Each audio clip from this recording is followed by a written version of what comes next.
Pre-recording is a feature of Vantrue dashcam's motion detection. We're going to test the 4-channel N5's monitoring range and detecting trigger points. The recording started 3 meters away. When the car reversed into the garage from the right side, both the front and rear cams captured the license plate. Again, the recording was triggered 3 meters away. When the car reversed into the garage from the left, the car's front and rear cameras both caught the license plate.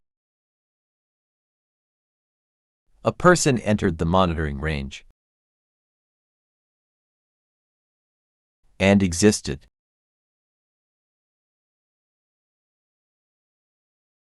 The monitoring was activated when someone walked around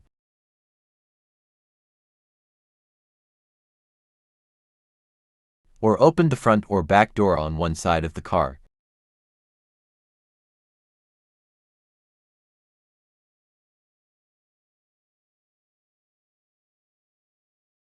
As people walked around the vehicle, all cameras recorded them.